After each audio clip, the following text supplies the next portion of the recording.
We are on the earlier firmware 1.20.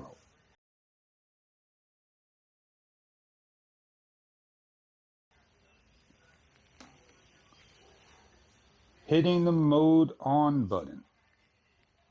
I am back to the main screen. I could replicate all the issues that's on the screen, but I'm not going to bore you in this video of it.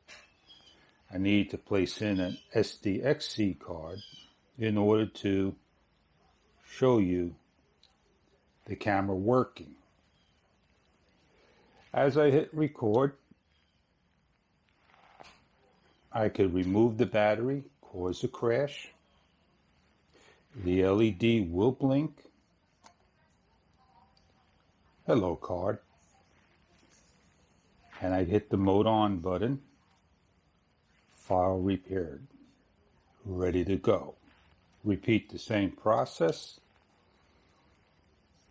Cause a crash. Hit the quick capture instead.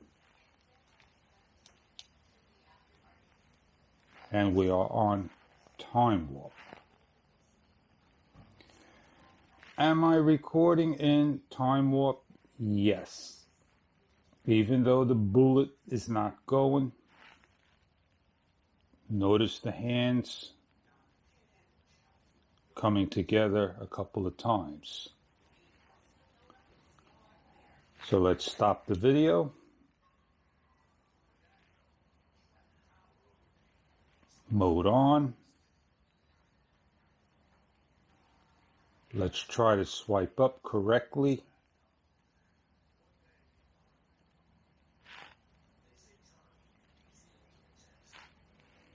Play the video.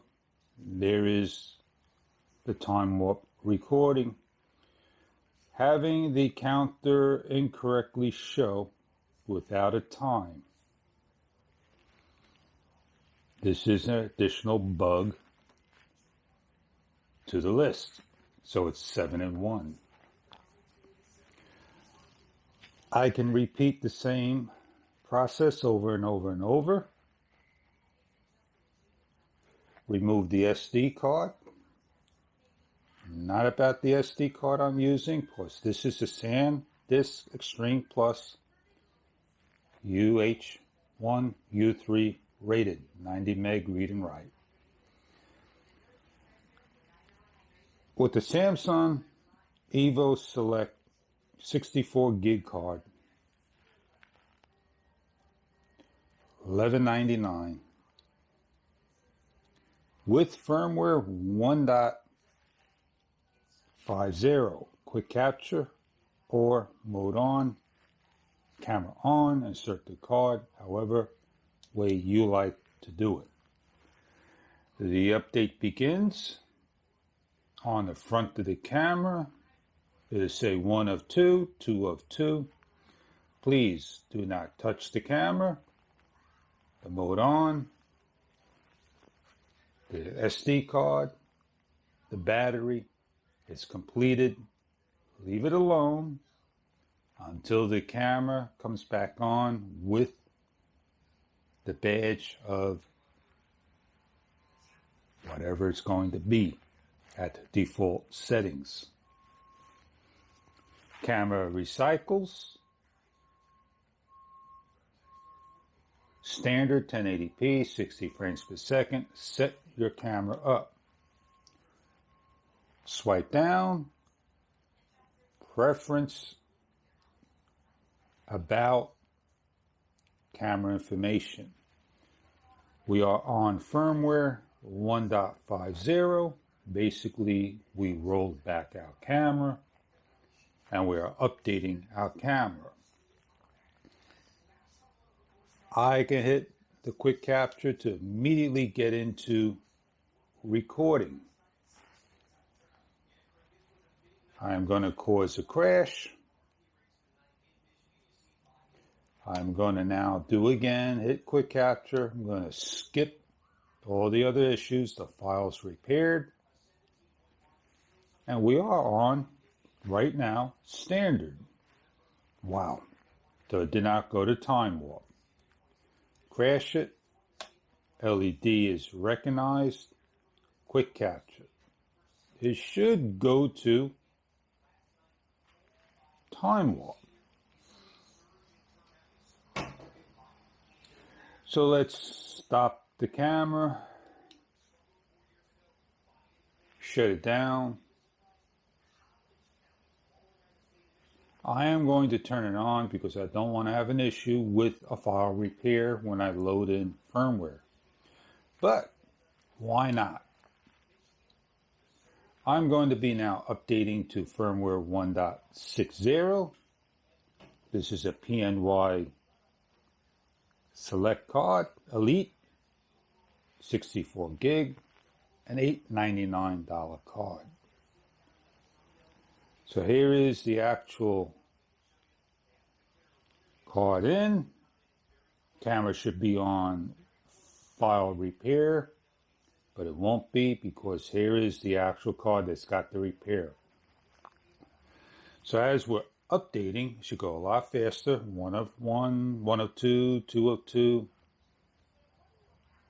and updating to the latest firmware.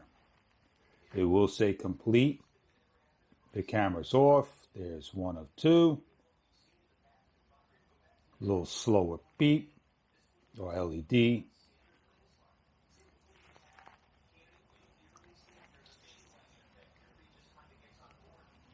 Got a little bit more information to load in.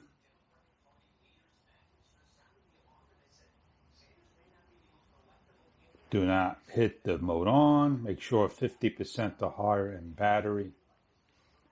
Camera recycles. Loading the second firmware. Update complete. Recycles the last time. Ready to go. Swipe down to preference. Go to the about. Camera information. Firmware 1.60. Time for me to set my camera back up the way I like it. I'm going to hit quick capture. Cause a crash. Quick capture, file repair. Immediately recording. Let's crash the camera. File repaired, should happen. And we are, again, related with the older issues. We have here is the bullet on 0. We have time warp enabled. And we have an LED that may or may not flash down the road. I can't do anything else but real time it. You can see it's got 1 second, 2 seconds. It's finally making a count. Time warp on auto. Taking forever to do a count. Maybe the count doesn't work. It does. It went to 8. So you can see the issues that are presented to your GoPro. We're definitely on 9 seconds. So that counter does work, the bullet. I hope this video was somewhat helpful to somebody out there.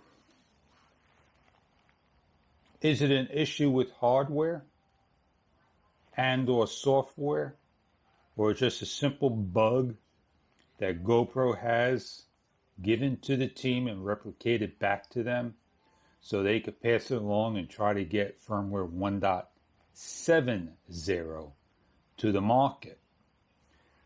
Get 7.0 to the market. I don't have firmware 1.70, but we all are waiting for it to see if these bugs and issues are repaired. Have a great day and thank you for viewing.